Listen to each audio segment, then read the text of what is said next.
यदि आपका tax cut गया है, जैसे बैंक वाले नॉर्मली टीडीएस आपका काट लेते हैं, ठीक है, या आपका एम्प्लॉयर जो है आपके बिहाफ पे टैक्स काट लेता है, जिसको टीडीएस बोलते हैं ना। और मान लीजिए अगर आपका टैक्स नहीं बनता है और आपका टैक्स तो कट गया, तो उस टैक्स को आपको वापस मिलना चाहिए। तो वो कैसे मिलेगा आपको? वो तभी मिल पाएगा जब आप इनकम टैक्स की साइट पर अपने आप को रजिस्टर करेंगे और रिटर्न फाइल करेंगे। तो सबसे पहला काम क्या करेंगे, आपको क्या करना होगा, रजिस्ट्रेशन करना होगा, ठीक है। तो इस सेशन में हम आपको बताएंगे कि रजिस्ट्रेशन 2 मिनट के अंदर कैसे किया जाएगा, लाइव प्रैक्टिकल एग्जाम्पल के साथ। एक तो बात मैंने बोला कि यदि आपका टैक्स नहीं बनता है तो आप उस अगर टीडीएस कटा है तो उसको वापस मंगाने के लिए रजिस्ट्रेशन करना आपको ज़रूरी है। दूसरी बात यह है कि यदि मान लीजिए आपका टैक्स बनता है और या किसी अन्य कारण से आपको इनकम टैक्स से अंदर रिटर्न फाइल करना कंपलसरी है, तभी भी सबसे पहला कार्य क्या होता है, सबसे पहले आप क्या करेंगे बताइए?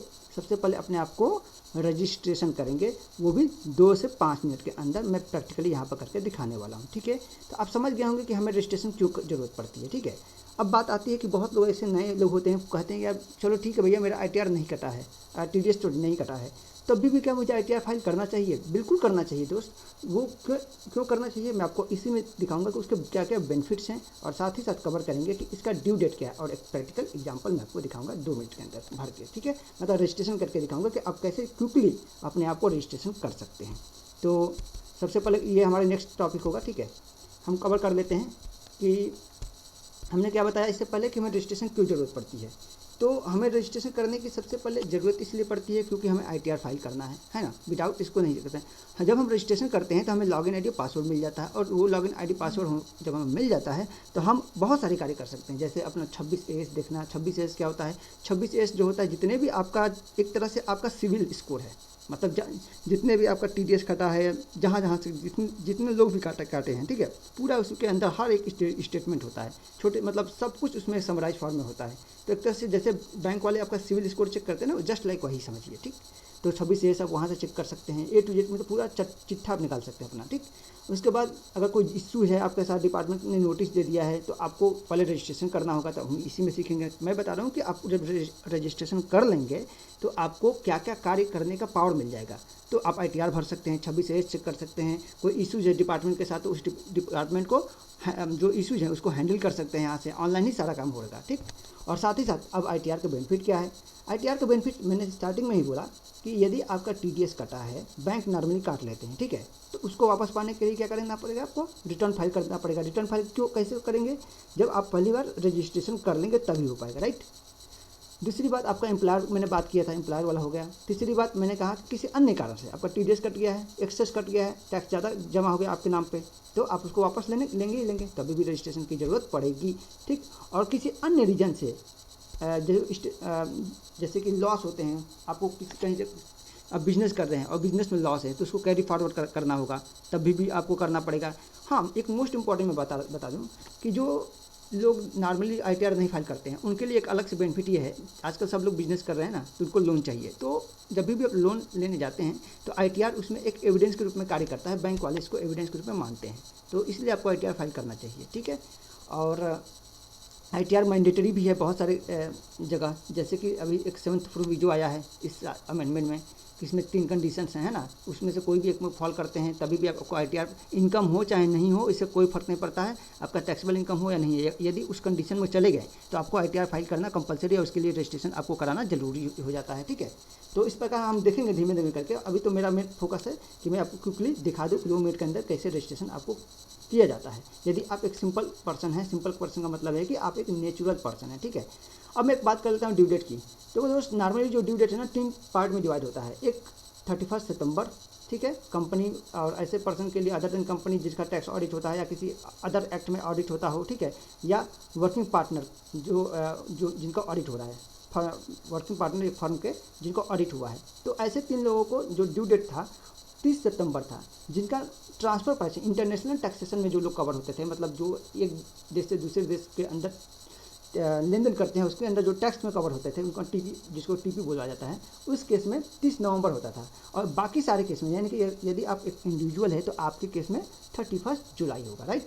अब बात करते हैं कि यहाँ पर ड्यू टू कोविड-19 के कारण, कोरोना के कारण जो ड्यू डेट है वो बढ़ाकर 30 नवंबर 2020 कर दिया गया है। एक चीज़ समझने वाली बात है कि फाइनेंस एक्ट 2009 में 19 में एक अमेंडमेंट आया था। ये जो कंपनी की जो अपडेट, ये तीनों लोगों को जो ड्यू डेट देख रहे हैं ना, बाय डिफ़ॉल्ट हमेशा ये ध्यान रखना, ये एक्ट में लिखा गया, ठीक है। ये बाय डिफ़ॉल्ट जो डेट होता था 30 सितंबर, 30 नवंबर, 31 जुलाई अदर लोगों के लिए, यानी जैसे आप अगर इंडिविजुअल है तो 31 जुलाई, ठीक है। लेकिन आपसे कोई पूछे कंपनी का ड्यू डेट बताओ बाय डिफ़ॉल्ट, एक्ट में क्या लिखा है, तो अब जो है इस साल से मतलब 19 और 20 से ये जो होगा फाइनेंस एक्ट में अमेंडमेंट कर दिया गया है, ये बाय डिफ़ॉल्ट 31 अक्टूबर हो जाएगा, ठीक है। आप चेक कर सकते हैं। और लेकिन ये सारी जो डेट है ड्यू टू कोरोना बढ़ाकर कितना कर दिया गया है, 30 नवंबर 2020, मतलब आप 30 नवंबर 2020 तक अपना रिटर्न बिना किसी लेट फीस के फाइल कर सकते हैं। और आइए आज हम सीखते हैं कि कैसे उसको फाइल करने जब जाएंगे तो रजिस्ट्रेशन कैसे करेंगे। ये टैक्स प्लानिंग है, हमारे नेक्स्ट सेशन में आएंगे। और मैं बता दूँ, ये यहाँ मैं एक डेटा शेयर कर रहा हूँ आपके सामने कि जो ITR है दोस्त, पूरी थोड़ा आपको मालूम होना चाहिए कि कितने लोग ITR भरते हैं। देखो पिछले साल जो ITR लोग भरे हैं 19-20 में, अगर देखा जाए तो इंडिविजुअल के लिए 4 ITR होते हैं, ठीक है। मैं बता रहा हूँ 4 ITR होते हैं, ITR 1, 2, 3, 4। अगर चारों को जोड़ दिया जाए तो लगभग ये 90% टोटल लोग जो भरे हैं 6,77,90,660 लोग ने ITR पिछले साल भरे हैं 19-20 में, ठीक है, फाइनेंशियल ईयर। अब इसमें से 1, 2, 3, 4 जो ITR है वो इंडिविजुअल के लिए नॉर्मली इसमें कवर हो जाते हैं। तो अगर इनको जोड़ो तो लगभग 80 से 90% जो हमारे देश की जनता है वो इंडिविजुअल ही है, वही भरते हैं, ठीक है। तो हम इंडिविजुअल को ज़्यादा फोकस कर रहे हैं अभी, ठीक, इस सेशन में स्पेशली। अब इंडिविजुअल के लिए रजिस्ट्रेशन के लिए हमें क्या क्या डॉक्यूमेंट चाहिए, एक चीज़ ध्यान रखना दोस्त, इनकम टैक्स डिपार्टमेंट कभी भी जो डॉक्यूमेंट्स है रजिस्ट्रेशन करने के लिए अपलोड करने के लिए नहीं मांगता, मतलब फिजिकल डॉक्यूमेंट्स या उस कॉपी को अपलोड करने के लिए वेबसाइट की जरूरत नहीं पड़ती, वो सिर्फ इन्फॉर्मेशन मांगता है आपसे। और बहुत ही सिंपल इन्फॉर्मेशन। देखो पहले क्या है, पैन कार्ड मांगता नहीं है, कहता है पैन कार्ड के नंबर मुझे बता दो और उसमें जो डेट ऑफ बर्थ है ना आपका वो बता दो। दूसरा आधार कार्ड, ये आधार कार्ड मांगेंगे नहीं आपसे, उसमें इसका जो एड्रेस है ना वो बोलता है वो मुझे बता दो।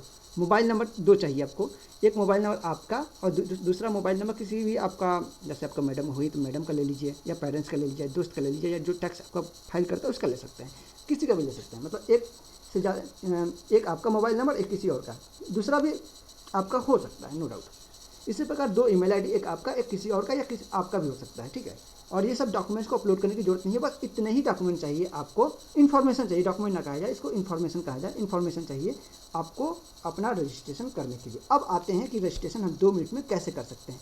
और यहाँ पर मैं एक चीज़ बताऊँगा कि ये इनकम टैक्स की साइट है, इनकम टैक्स इंडिया e-filing.gov.in, ठीक है। हम इस पर क्लिक करके पहुंच जाएंगे इनकम टैक्स की साइट पर, और 2 मिनट के अंदर मैं आपको प्रैक्टिकली करके दिखाता हूं कि कैसे आप, अगर ये इन्फॉर्मेशन आपके पास है तो 2 मिनट से भी कम में भर सकते हैं, अपने आप को रजिस्टर कर सकते हैं। अब देखिए दोस्त, होता क्या है, एक चीज़ मैं बता दूँ, किसी प्रकार का आपको हेल्प चाहिए तो आप जो डिस्क्रिप्शन में हमारा मोबाइल नंबर है और वेबसाइट का लिंक है, आप उस पर विजिट करके आप जो भी उसकी कंडीशन है उसके अकॉर्डिंग आप हमको कॉल कर सकते हैं, कॉन्टैक्ट कर सकते हैं, ठीक है। हम पहुँचते हैं सीधे इनकम टैक्स की साइट पर, और ये सामने आपका दनादन इनकम टैक्स की साइट खुल गई। यहाँ पर देखो लिखा है रजिस्टर योरसेल्फ, ठीक है। मैं लिखूँगा और इस पर क्लिक करूँगा। अब आप कौन से, मैं बोल रहा हूँ कि 90% हमारे यहाँ इंडिविजुअल है, तो मैं इंडिविजुअल क्लिक करता हूँ। मैं कंपनी का रजिस्ट्रेशन के लिए किसी दिन कवर कर लेंगे, ठीक है। अभी मैं इंडिविजुअल कवर कर रहा हूँ, कंटिन्यू करेंगे। अब आपका पैन नंबर आपको मालूम ही होगा, अभी से बात है भाई। अब पैन, मैंने बोला था ना पहले इन्फॉर्मेशन रख लीजिए, है ना, इन्फॉर्मेशन रखना है। मैं ये नहीं कर रहा हूँ कि आपको पूरा डॉक्यूमेंट्स रखना है, ठीक है। तो सिर्फ और सिर्फ क्या रखना है आपको, इन्फॉर्मेशन। तो ये इन्फॉर्मेशन मैंने रख लिया। अब देखिए पैन नंबर डाल दिया, इसके अंदर आपको क्या नाम डालना है, सरनेम। तो ये मैडम जी हैं हमारी, तो ये देवी जी हैं, ठीक है। इसमें जैसे जैसे, हाँ एक चीज़ ध्यान रखना है यहाँ पे आपको कि अगर मान लो 2 वर्ड का नाम है तो सिर्फ सरनेम में सरनेम कर दिया और फर्स्ट नेम में जो कर दिया। अगर एक ही वर्ड का नाम है तो सरनेम में उसको एंटर कीजिएगा, क्योंकि देखो स्टार किस पर लगा है, सरनेम में लगा ना, तो सरनेम इज मैंडेटरी, ठीक है। और अगर नहीं लेता है तो यहाँ पर स्पेस दे दीजिएगा, चल जाएगा। और यहाँ पर आपको उनका डेट ऑफ बर्थ डाल देना है, ठीक है। तो डेट ऑफ जो बर्थ होगा आप इसमें फिट कर दीजिए। अब वो कहाँ के रहने वाले, भारत के रहने वाले, इसको बोलते हैं रेसिडेंट, ठीक है। तो यहाँ कंटिन्यू कर देंगे, ठीक। अब यहाँ पर एक पासवर्ड बनाना है, कोई भी आप एक पासवर्ड आसानी से आप अपने अनुसार बना सकते हैं, ठीक है। लेकिन पासवर्ड जो होना चाहिए कई ये सब लेटर अपर है लोअर का, ये सब कॉम्बिनेशन कर लीजिएगा ताकि स्ट्रॉन्ग पासवर्ड बने। यहाँ ऑटोमेटिक देख लीजिए कन्फर्म हो जाएगा। और इसके बाद कोई भी एक क्वेश्चन सेलेक्ट कर लीजिए। मैं अपने फादर का मोबाइल नंबर का लास्ट का 4 डिजिट ले लेता हूँ, ठीक है। और यहाँ पर मदर जी का मोबाइल नंबर का लास्ट का मैं 4 डिजिट ले लेता हूँ। आप अपने अनुसार कुछ भी ले सकते हैं, कोई दिक्कत नहीं है। और मोबाइल नंबर मैंने बोला था 2 मोबाइल नंबर, ठीक है। तो पहला मोबाइल नंबर ये किसका है, पहला मोबाइल नंबर ये आपका सेल्फ का है, ठीक। और दूसरा जो मोबाइल नंबर है आपका वो आपका दोस्त का है, ठीक है। तो आप यहाँ फ्रेंड कर सकते हैं। वैसे बहुत सारे ऑप्शन आते हैं, मैं आपको दिखा दे रहा हूँ। देखिए सेल्फ ऑथराइज रिप्रेजेंटेटिव, इतने सारे आ रहा है। आप जिसका होगा आप उसको कर सकते हैं, ठीक है। तो मैंने कहा ये मेरा फ्रेंड का नंबर है तो मैंने फ्रेंड का कर दिया, ठीक। और इसी प्रकार अपना ईमेल आईडी, ठीक। तो अपना ईमेल आईडी मैं डाल दिया यहाँ पे एंड ईमेल आईडी के बाद ये मेरा ईमेल आईडी हो गया, ठीक। और इसी प्रकार अपने दोस्त का ईमेल आईडी, तो अपने दोस्त के ईमेल आईडी मैं इसमें फिट कर दिया, ठीक। और ये मेरा दोस्त का ईमेल आईडी हो गया। अब एग्जैक्ट एड्रेस, ठीक है। तो मैं यहाँ लिखूँगा एग्जैक्ट एड्रेस और यहाँ पर